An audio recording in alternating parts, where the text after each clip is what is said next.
Չեղավ։ Այն տարբերակից ինքը միացրեք։ Այո։ կոմպոս տակացել է։ Մենք էլ Ամաչում ես։ ամաչում եմ։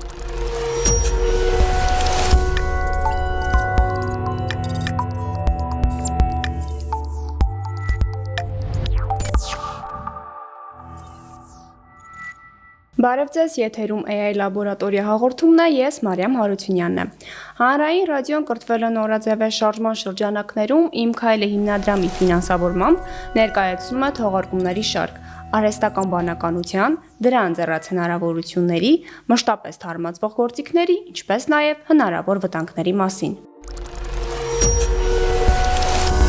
Իմ զրուցակիցը թվային մարքեթինգի մասնագետ Վարսինե Հովհաննիսյանն է։ Ողջույն Վարսինե։ Բարև ձեզ։ Շնորհակալություն, որ համաձայնեցիք զրուցել մեզ հետ։ Շնորհակալ եմ հրավերի համար։ Վարսինե, շատ հաճախ են զուգահեռներ տանում արհեստական բանականության եւ ավտոմատացման միջև։ Կասեք, որն է այն սահմանումը, որով կարող ենք սահմանել AI-ը եւ ավտոմատացումը ինչ են ենթադրում։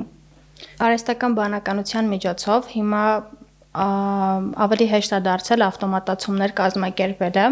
Եթե առաջ գործիքների հնարավորությունը սահմանափակ էր, հիմա շատ մոդելներ կան, որոնք որ թույլ են տալիս նույնիսկ մեկ կամ մի քանի պրոմպտով ավտոմատացնել կամ հեշտացնել մեխանիկական շատ գործընթացներ։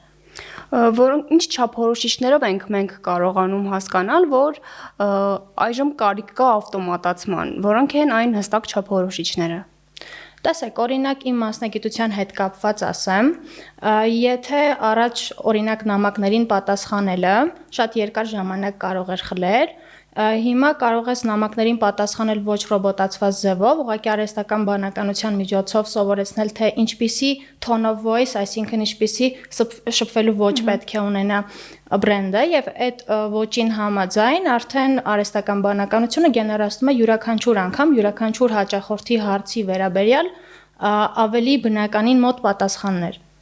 Ինչպես պետք է բալանսավորել, հավասարակշռություն պահպանել AI ավտոմատացման եւ մարդու գործառույթի միջև, եթե իհարկե դա հնարավոր բան է։ Ես մտածում եմ, որ ինչքան մեխանիկական աշխատանք կա, լավ կլինի դա ավտոմատացնել, որովհետեւ հնարավորություն է ընձեռնվում այդ դեպքում մեզ ավելի շատ մտածելու։ Եթե մենք մեխանիկական աշխատանք ենք կատարում, այդ դեպքում մտածելու ժամանակը կրճատվում է, չէ՞։ Հիմա օրինակ եթե ավտոմատացումը կկարողանա լուծել են բոլոր մեխանիկական խնդիրները, որոնք որ մեզանից շատ ժամանակ են խլում, մենք կկարողանանք կենտրոնանալ ավելի շատ ռազմավարության վրա։ Օրինակ ինչ մեխանիկական խնդիրներ, ինչ մեխանիկական մտածողություն։ Շատ տարբեր կարող է լինել։ Դա կարա լինի սովորական, օրինակ email-եր ուղարկելը, կարա լինի օրինակ հենց նույն իմ ասած նամակներին պատասխանելը, գովազդների ավտոմատացումը, ռիփորտներ ստանալը։ Այդ դեպքում ըստ իս արհեստական բանականությունը եւ ավտոմատացումը ձեռք-ձեռքի բռնած խլեցին SMM մասնագետին։ Չէ։ Չէ։ Ինչի՞ չէ, այսպես ասած, տեսեք, մարքեթինգը միայն պահանջարկի ու առաջարկի մասին չի, մարքեթինգը ավելի շատ մարդու էմոցիաների մասին է, որովհետև մենք որոշումներ կայացնում ենք ավելի շատ էմոցիոնալ մակարդակում ու նույնիսկ գնումները կատարում ենք էմոցիոնալ մակարդակում եւ այդ դեպքում ամեն դեպքում մարդկային գործոնը պետք է, որովհետև արհեստական բանականությունը դեռ չունի էմոցիաներ։ Իսկ մի օր կունենա ըստ ձեզ։ Ոյ, ըստ Իլոն Մասկի կունենա, բայց հուսով եմ չի ունենա։ Մենք էլ ենք հուսով որ չի ունենա։ Եթե դա էլ ու վերջ։ Վարսինա իմ գործընկեր արհեստական բանականությունը նույն ինքը Աբոն արձակուրդում է, առաջարկում եմ տեսակապով միանանք նրան եւ տեսնենք թե ինչպես է անցնում արձակուրդը։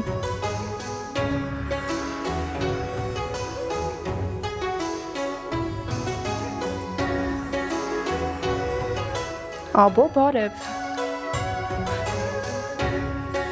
Եթե ասեմ բարև կպատասխանի։ Այո։ Աբո։ Բարև ձեզ ողջունում եմ հսկա Չինաստանից, որը հայտնի է իր հնագույն տաճարներով ու կայսերական պալատներով, սակայն նրա գլխավոր հրաշալիքը չինական մեծ պատն է։ Այն ձգվում է ավելի քան 21,000 կիլոմետր, ունի միջինում 6-ից 8 մետր բարձրություն և կառուցվել է երկիրը հարձակումներից պաշտպանելու համար։ Իսկ ես ինչպես միշտ ձեզ համար նորություններ եմ պատրաստել։ Արհեստական բանականության զարգացումը հեղափոխում է հասարակական կարծիքի հարցումների ոլորտը, ավանդական ժամանակատար հարցազրույցները փոխարինելով ԱԲ գործակալների հետ իրականացվող ծավալուն զրույցներով։ Ֆրանսիական Նարատի ստարտափի օրինակով այս նոր մեթոդը թույլ է տալիս ոչ միայն 10 անգամ ավելի արագ եւ էժան հասկանալ մարդկանց մտածելակերպի խորքային պատճառները, այլև նվազեցնել կողմնակալությունը, քանի որ մարդիկ մեքենայի հետ ավելի անկեղծ են լինում։ Google, Microsoft եւ XAI ընկերությունները համաձայնել են իրենց ԱԲ նոր մոդելների չթողարկված տարբերակները տրամադրել ԱՄՆ կառավարությանը, նախքան դրանց պաշտոնական մեկնարկը կիբերանվտանգության սպառնալիքները փորձարկելու համար։ Այս համագործակցությունը հաջորդում է Anthropic ընկերության հզոր Mythos մոդելի թողարկմանը, որի կիբերանվտանգության բարձր հնարավորությունները մտահոգությունների մեծ ալիք բարձրացրին եւ դրդեցին Սպիտակ տանը քննարկել ԱԲ նոր մոդելների պաշտոնական վերանայման գործընթաց սահմանելու հարցը։ Գրինվիչի թագավորական աստղադիտարանը նախազգուշացնում է, որ արհեստական բանականության գործիքներից արագ պատասխաններ ստանալու սովորությունը կարող է նվազեցնել մարդու բանականության մակարդակը, վերացնելով հարցադրումներ անելու եւ տվյալներ վերլուծելու հմտությունները։ Ըստ աստղադիտարանի տնօրեն Փեդի Ռոջերսի, գիտական մեծագույն գյուտերը հնարավոր են դարձել հենց մարդկային հետաքրքրասիրության շնորհիվ, որոնք մեքենան երբեք չէր անի։ Թեև տեխնոլոգիան ունի հսկայական գիտական պոտենցիալ, ինչպիսին է կենսաբանության ոլորտում Նոբելյան մրցանակի արժանացած AlphaFold 2 գործիքը, փորձագետները մտահոգված են նմանատիպ մոդելների բացասական ազդեցությունից։ Սիրով Abo News։ Շնորհակալություն Աբո, մենք շատ հավանեցինք քո նորությունները։ Ուրախ եմ, որ հավանեցիք։ Իդեպ ես հարց ունեմ Վարսինեին։ Վարսինե ջան, ըստ ձեզ սոցցանցերում ԱԲ-ի միջոցով գովազդ միացնելու համար SMM գիտելիքներ պետք են։ Պատասխանեմ ԱԲ-ի հարցին, գովազդ միացնելու համար եւ SMM գիտելիքները հարկավոր եւ հարկավոր է որոշակի փորձառություն, որովհետեւ եթե դու չգիտես թե ինչ նպատակի համար ես միացնում գովազդը եւ յուրաքանչյուր գործիք ինչ նպատակի համար է նախատեսված, ու չգիտես այդ մենեջերում գովազդային վահանակն է կառավարման, չգիտես ինչ հնարավորություններ կա այդ մենեջերում, դու չես կարող այնպիսի գովազդ միացնել, որը իսկապես օգուտ կբերի բիզնեսին կամ այն բրենդին, որի համար դու անում ես այդ աշխատանքը։ Հրաշալի պատասխաներ։ Ձեզ հաճելի եթեր, ես գնացի։ Ստեսյուն Աբո։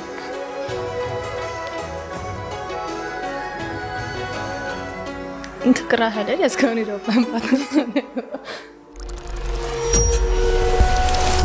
Վարսինե եկավ մեր հաղորդման ամենահետաքրքիր մասը։ Այժմ դուք պետք է գործնականում ցույց տաք, թե ինչպես է աշխատում ավտոմատացումը սոցցանցերում գովազդ միացնելու համար։ Շատ լավ, Մարիամ ջան։ Մենք ունենք երկու տարբերակ, որով որ կարող ենք ավտոմատացնել գովազդը։ Այսպես ասած շատ տարբերակներ ունենք։ Ես ընտրել եմ երկուսը, որը որ հնարավոր կլինի հաղորդման շրջանակներում ցույց տալ, որովհետև մնացած workflow-ները բավականին երկար էին։ Սկսենք այն տարբերակից, որ Claude-ը ունի cowork տարբերակ, որտեղ կարող ենք մենք հնարավորություն տալ միանգամից միանալ մեր բրաուզերին extension-ի միջոցով, extension-ը թույլ է տալիս, որ Claude-ի desktop, այսինքն համակարգչին ներբեռնված վերսիան կարողանա ձեր բրաուզերի վրա կատարի գործողություններ, իհարկե ձեր թույլտվությամբ։ Հիմա ես նախապես պատրաստել եմ prompt հուշում, որպեսզի միանգամից իմ ցանկացած նպատակով միացնի գովազդը, ես տեսնելու եմ էկրանին, թե ինչ կարգավորումներ է կատարում եւ ամենավերջում ինձանից թույլատրություն է հարցնելու հրապարակի գովազդը, թե ոչ, որովհետեւ ամեն դեպքում արհեստական բանականությունը ու կարող է լինի ինչ-որ փոքր սխալներ, որը որ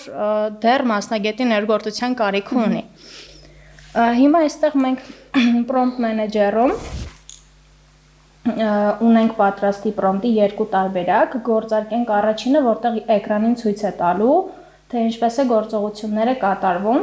ուղղակի հուշումը տեղադրում ենք այստեղ։ Իսկ կարող եք prompt-ի մասին մի քիչ ավելի մանրամասն խոսել։ Հա, այստեղ մի բան ցույց տամ ու ասեմ prompt-ի մասին։ Տեսեք, այստեղ կարևոր կետ կա, որտեղ մենք պետք է թույլ տանք, որ միանա մեր բրաուզերին։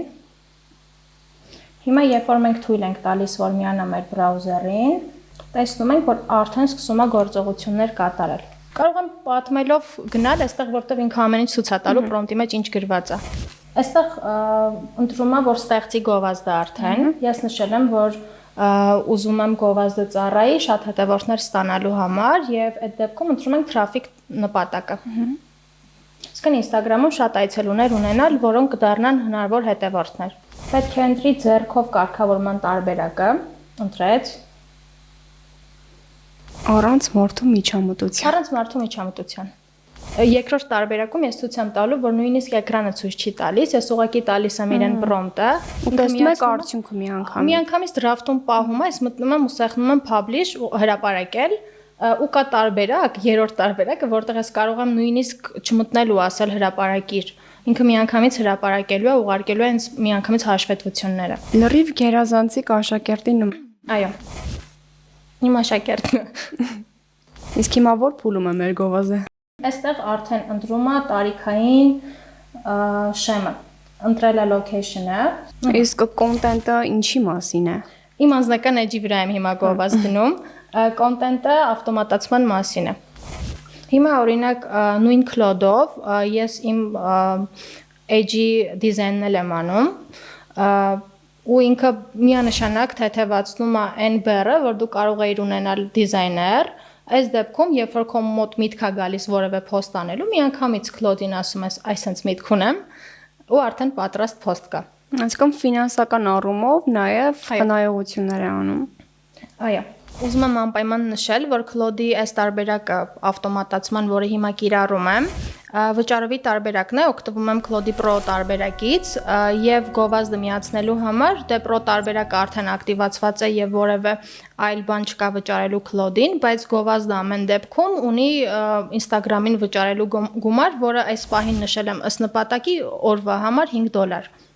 Այսինքն կախված քլիքների քանակից, չէ՞։ Կախված թե մենք ինչ արդյունք ենք ուզում ստանալ, կախված մեր նպատակից, այդտեղ գովազդային բյուջեն կարող է խիստ տարբերվել։ Հիմա քանի որ $5 լրիվ բավական է սովորական միջին ակտիվություն ունենալու համար, դա եմ նշել, բայց եթե օրինակը հասկանանք, որ պետք է ավելի մեծ ակտիվություն, միանշանակ գովազդի բյուջեն կարելի է բարձրացնել։ Իսկ անվճար տարբերակը Claude-ի նման չունի նման հնարավորություններ։ Claude-ի անվճար տարբերակը միայն հարց ու պատասխանի տեսքով է, եւ բացի դա, եթե հաշվի առնենք, որ գործի մեծ մասը կրճատում է ավտոմատացումը եւ ինչպես նշեցի դիզայնի հատվածը նույնպես ավելի ձեռնտու է կոպիտ ասած տալ ամսավճարը Claude-ին եւ քան դիզայներին մի քիչ վատ է հնչում, բայց չլսեն իմ դիզայներները լսեք այդպես Հիմա այն հատվածում ենք հասել, ամբողջ գովազդը ինքը արդեն միացրել է ու հասել ենք այն հատվածին, որ ընտրում է content-ը։ Ես այստեղ իրեն ասել եմ, որ Instagram-ից վերցնի իմ վերջին արած հրապարակումը։ Իսկ որքան ժամանակ է հարկավոր, որ այս ամբողջ process-ը իրականացվի։ Արդեն իրականացվեց։ Իրոք։ Իսկապես նախկինում բավականին երկար ժամանակ էր պետք, որպեսզի SMM ռազմավարություն մշակես, կարողանաս քո մրցակիցների էջերը ուսումնասիրես, որ հասկանաս, թե ինչի վրա է պետք է ընտրոնանալ։ Հետաքրքիր, որ ավտոմատացումը հիմա այդ ամենը կարողանում է անել։ Հա, կախված թե քո ֆանտազիան ու քո մասնագիտական հմտությունները ինչքան թույլ կտան, կարող ես բոլոր տեսակի մեխանիկական process-ներն ավտոմատացնել։ Նույնիսկ որոշ չափով ռիլերի ստեղծումը։ Կարող ես Claude-ը միացնել Hixfield-ին, ունենալ ռիլեր,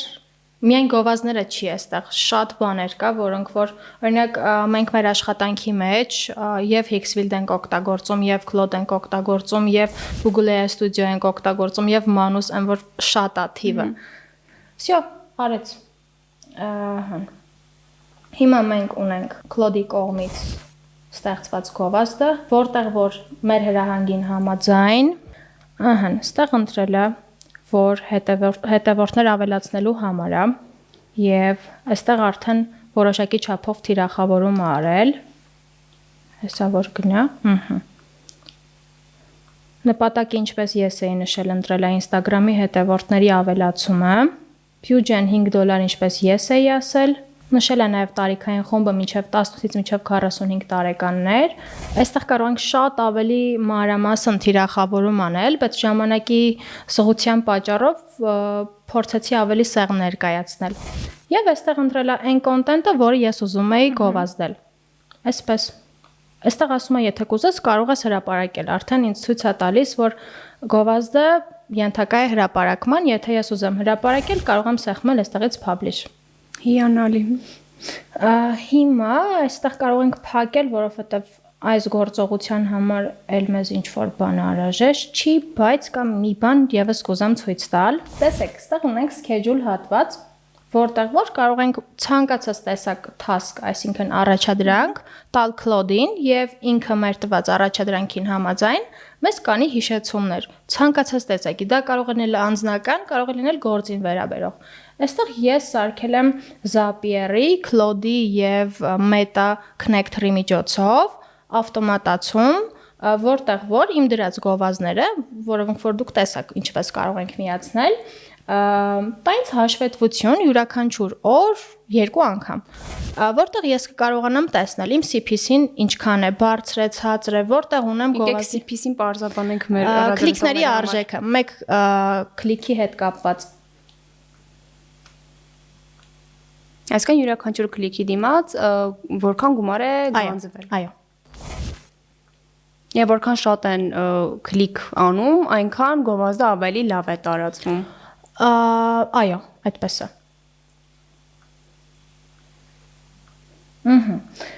Մենք այստեղ յուրաքանչյուր օր ստանում ենք հաշվետվությունը մեր մեյլին։ Հաշվետվության տեսքն էլ այսպես է լինում։ Եթե կա ինչ-որ պրոբլեմային գովազդներ նշում է ինքը եւ նշում է թե ինչ պրոբլեմ ունի այդ գովազդը, որի շուրջ պետք է աշխատենք, ու այստեղ ամբողջ, եւ այստեղ ես նշել եմ, որ համեմատականներ տանի հաջորդ շաբաթվա հետ, որպեսզի կարողանամ ավելի հստակ հասկանալ, թե որ շաբաթ ավելի լավ աշխատեց, որ շաբաթ չէ։ Իսկ նա կարողանում է մրցակիցների էջերը ուսումնասիրել եւ ձեզ ասել, թե որոնք են ուժեղ եւ թույլ կողմերը։ Այո։ Դա երևի ամենապարզ բանն է, որ կարող է անել։ Իրոք, այսքանից հետո ամենապարզ բանն էր։ Մենք հիմա էլ կարող ենք տալ առաջադրանք, որ ինքը ուսումնասիրի մրցակիցներին, ասի աշխատող կոնտենտը որն է, ինչի համար է իրենց մոտ ավելի շատ դիտումներ մեզ մոտ, ամեն ինչ կարող է անել։ Վարսինա, եթե ամփոփենք այն թե այսօր ինչ սովորեցինք, մենք հասկացանք, որ Claude-ով մենք կարող ենք միացնել գովազդ, թիրախավորված գովազդ, որի համար կա 3 տարբերակ։ Առաջինի դեպքում մենք տեսնում ենք էկրանին, թե ինչպես է գործընթացը տեղի ունենում։ Երկրորդի դեպքում այն պահպանվում է draft-ում եւ վերջին պահին դու կարող ես մտնել, տեսնել ուղումներ անել եւ երրորդը քեզանից միայն պահանջվում է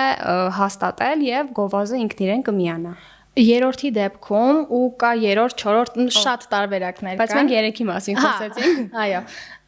Երրորդի դեպքում կարող ենք այսպես անել,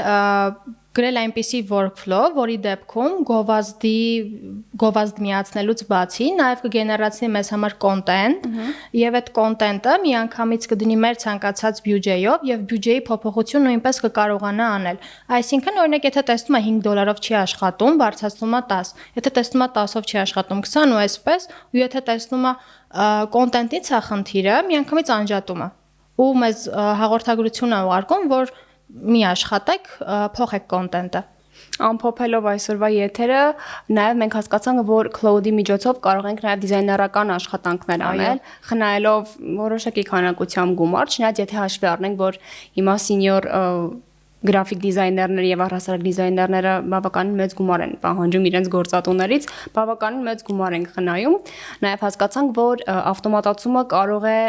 ուսումնասիրել մրցակիցների էջերը, կարճ ասած, այն ամենը, ինչը որ պահանջվում է SMM մասնագետից, ավտոմատացման միջոցով կկարողանանք անել։ Այո, չեմ ուզում արժեզրկել դիզայներների կամ SMM մասնագետների աշխատանքը, որովհետև դիզայների աշխատանքը կարևոր է ցանկացած դեպքում, օրինակ եթե դու ունես բրենդ, որը դու ուզում ես լավ վիզուալ ձևով եւ էմոցիոնալ ճիշտ ձևով ներկայացնել, անպայման քեզ պետքա լավ դիզայներ, իսկ եթե դու փոքր բիզնես ես կամ ուղղակի զբաղվում ես քո բլոգով, այդ դեպքում միանշանակ շատ հարմար տարբերակ է օգտվել Claude-ից կամ մնացած այլ մոդելներից, որը կարող է լինել շատ հեշտությամբ Hixfield-ը եւ մնացած այլ տարբերակները։ Շնորհակալություն նման ինֆորմատիվ զրույցի համար։ Ձեզ եմ շնորհակալ հրավերի համար։ Ես հիշեցնեմ, որ իմ զրուցակիցը թվային մարքեթինգի մասնագետ Վարդինե Հովհաննիսյանն է, իսկ մեր հաղորդման գործընկերը կրթվել է նորաձև շարժման շրջանակներում Իմ քայլի հիմնադրամն է։ Տաղավարում ձեզ համար աշխատեց Մարիամ Հարությունյանը։ Կհանդիպենք մյուս շաբաթ։